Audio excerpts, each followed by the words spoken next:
Ahead on the CTV News at 5, unsettling discovery. Human remains found in a Medicine Hat landfill. Plus, Lethbridge shows its softer side. An online retailer says we're the 10th most romantic city in the country, but do residents agree? And dramatic pictures from Philadelphia, where a frantic search is underway for survivors of a building collapse.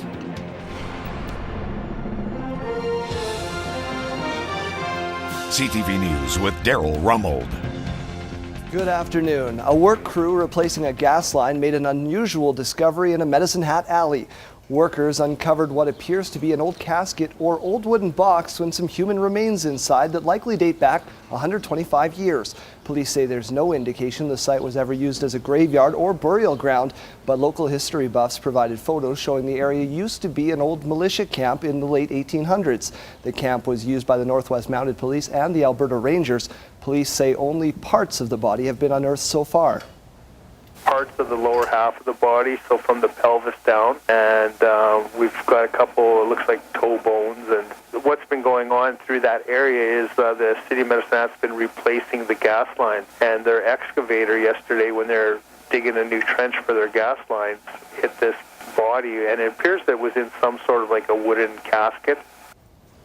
Other items recovered include a piece of wood, a metal clasp or hinge, and an old key. Archaeologists are being called in to excavate the rest of the remains. A support service group in Bow Island is collecting money to help cover funeral costs for a teen killed in a collision with a train on Friday. Megan Rose was hit by a freight train while crossing the CP rail tracks. Witnesses say it appeared she was wearing headphones and reading at the time. The 40-mile Regional Family Community Support Service says Rose used to volunteer with them. Now they're offering to collect donations on the family's behalf. If you'd like to help, the number is on your screen. It's 403-545-2200.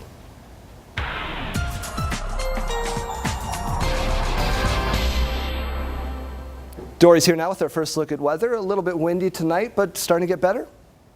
Yeah, and I mean, there is a small chance of a shower tonight. We do have a little upper trough that's kind of zipping over, but basically we have an area of high pressure at the surface, and that's what's going to keep us in good shape for the next few days. Looking at a lot of sunshine. By the time we're back into tomorrow afternoon, we'll have some sunny breaks in the mix, and temperatures looking pretty good. I'll tell you all about it in a couple of minutes. All right, thanks, Dory. More labor trouble at long-term care facilities in the province. The Alberta Union of Provincial Employees has applied for a strike vote for staff at extended care facilities. The company says it's committed to reaching an agreement, but the AUPE says offers so far are nowhere close to the settlement trend in the province. There's a real shortage of healthcare workers in Alberta. We're concerned about employers that are trying to put profit first and quality second, and that's really what this dispute is about. Strike votes could start happening across the province as early as June 17th. This week is Seniors Week in our province, but instead of celebrating, those at the Lethbridge Senior Centre were deep in conversation today, discussing the challenges our aging population will face over the next decade. Jeanette Roche reports. Sharon Preneveau shares a concern with many in her age group. I live in my own home. Most of the people I know my age live in our own homes, and we would like to stay in our homes as long as we possibly can. But that might not be a reality. Real questions about the standardization and the quality of care and how that's going to change with the changes in home care funding. MLAs David Swan and Bridget Pasteur addressed a handful of concerned citizens at this morning's forum. Most of those concerns were to do with health care. 15% of Alberta's population are senior citizens, and that number is expected to rise over the next decade. Also rising are the concerns of many over the shortage of home care and health care workers. According to Swan, there's a lack of standards in caregiver training, particularly when it comes to home care, and staff-to-patient ratio in long-term care facilities is a growing concern. He says he knows of one long-term care home that had one nurse caring for over 100 residents. Fiona Doherty attended today's forum out of concern for herself and her aging parents. It's inevitable. Everybody ages, everybody gets old, and we all want to think that we're going to have the best quality of health care and senior care that we have.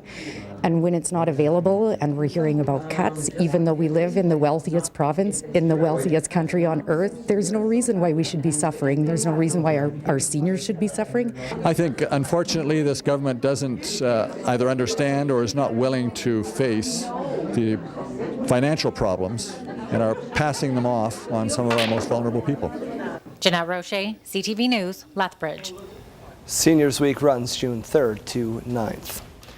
The U.S. National Weather Service now says last Friday's massive deadly tornado near Oklahoma City was a record breaker. Scientists say the twister's 4.2-kilometer width is the widest ever recorded. That's twice as wide as the tornado that struck Moore, Oklahoma a week and a half earlier. At its peak, the winds reached 475 kilometers an hour, causing widespread damage. The storm system also produced massive flooding. 19 people were killed. And take a look at this amazing video. A veteran storm chaser got caught in the floodwaters. He shot this video as he drove to work in Yukon, Oklahoma. The roads were so flooded he didn't realize he was driving into a creek and his car was swept away. A police officer was nearby and luckily able to pull him out to safety. And these pictures are from Philadelphia, where a frantic search is underway for survivors in the rubble of a collapsed building. 12 people have already been pulled alive from what's left of the Salvation Army thrift store, but 8 to 10 more may still be inside. Police say crews were demolishing a nearby building when the thrift store and a 4-story building collapsed. Firefighters are picking through the sharp, dangerous rubble looking for survivors. Lethbridge is well known for its wind, but it seems that love might also be in the air. We've made the top 10 list for the most romantic cities in Canada. Somewhat surprising to some Southern Albertans. Terry Vogt reports. There have been some romantic moments in Lethbridge, like this flash mob proposal at Galt Gardens. Will you marry me? And a carny wedding at Exhibition Park during Whoop-Up days.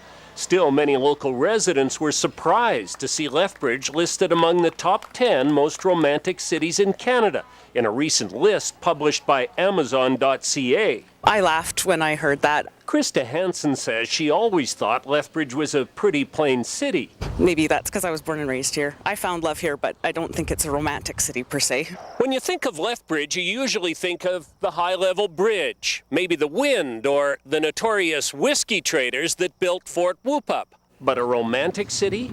Well, apparently it can be. Just ask Sherry and Steve-O. We caught them holding hands on the way to the dollar store.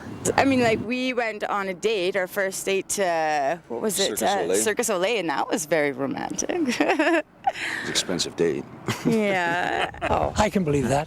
Don and Jean Dempsey also think Lethbridge should be in the top 10. They've been married 22 years, but still find time for romantic strolls at Henderson Lake. You see a lot of couples walking together, and you can just tell by looking.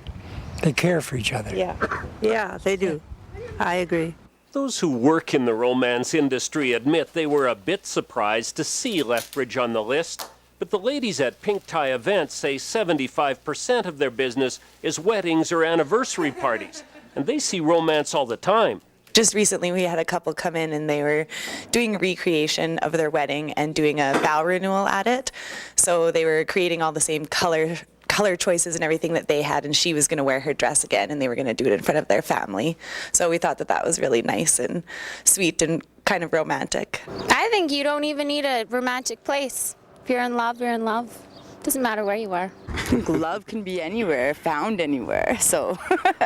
Terry Vogt, CTV News, Lethbridge. So we went from most boring to most romantic. Amazon.ca says the top 10 list was based on per capita sales data of romance novels, sex and relationship books, romantic comedy DVDs, and CDs by crooner Michael Bublé. Canada's most romantic city, by the way, Victoria, BC. Southern Alberta coffee drinkers are supporting a good cause today. Thank you. And cream and sweetener. Perfect. Happy Camp Day. Thank you. Thank you. Store owners and staff, along with a few local celebrities, were busy pouring double-doubles. Today is Camp Day, where every penny raised from coffee sales is donated to the Tim Hortons Children's Foundation. The money is then used to send kids who could not otherwise afford it to summer camp. I do a lot of self-esteem building, help them conquer some fear. So if a child is afraid of heights, they'll do something with heights and help them overcome that. And they usually just come away with more skills and a lot of self-esteem that they might not have had otherwise. The foundation helped 20,000 kids across Canada last year. This week in Vancouver, an 11-year-old cooking phenom's dream came true. You might remember this little guy, Liam Lewis, the little locavore. On Tuesday, he met celebrity chef Vikram Vij in Vancouver. They cooked together on a webcast this morning. The young blogger was beyond thrilled to meet his idol. I don't know, I love to cook. It's my passion, I just love it. The two will prepare a dish with a full audience in participation tonight. We'll have a link for that on our Facebook site. The Medicine Hat District Chamber of Commerce has been recognized as the 2012 Chamber of the Year. The award was presented over the weekend in Drumheller at the Alberta Chamber's annual general meeting. Medicine Hat also won in 2008. And city police and firefighters are taking their friendly rivalry to the ballpark. They'll face each other on Monday in a charity game at Spitz Stadium. Proceeds from the game go towards a charity of their choice. For the police, it's the Southern Alberta Self-Help Association. Tickets for that are available at the door and at the front office of the police station. Here are your markets to round out your Wednesday.